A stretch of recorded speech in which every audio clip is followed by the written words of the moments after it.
Newcastle fans have been waiting years for Mike Ashley to sell up, and their wish looks set to finally come true with the Saudi-based Public Investment Fund, PIF, all but signed off. There are some warning signs, with Newcastle fans still burned by the takeover saga which tailed off in spectacular fashion last year. A resolution over alleged piracy issues though has seemingly fast-tracked talks to resume, with reports indicating that an announcement is just hours away. Newcastle supporters though have already begun dreaming of who they could look to sign in the transfer window with millions in the bank. The Magpies have endured a torrid time in England's top flight over the past few decades, last finishing fifth in 2012. They've seen 2 relegations to the Championship, with frustrations growing from fans that the team have been far away from competing for European places.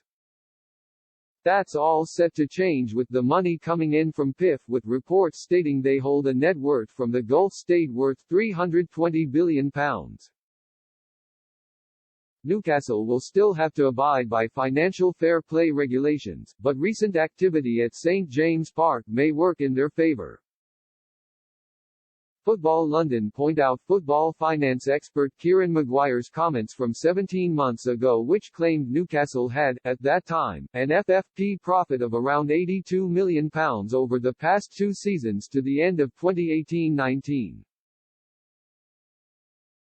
Clubs are allowed to register a maximum loss of £105 million over a 3-year period, meaning Newcastle could potentially have up to £200 million to spend in just one window. The Mirror go one step further, claiming £250 million will be available to spend straight away. And that could come as a huge wake-up call to Premier League clubs such as Tottenham, Arsenal and Liverpool. Tottenham and Arsenal specifically are going through a rough patch and looking to regain their place in the Premier League's elite. The Gunners splashed big in the summer with a clear focus on a rebuild, while Spurs were more frugal with the money they spent under Daniel Levy.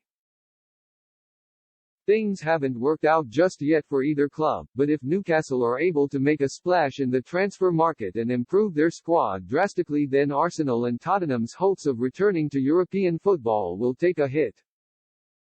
For Liverpool, they remain one of the big powerhouses in Europe and are expected to mount a title challenge this season.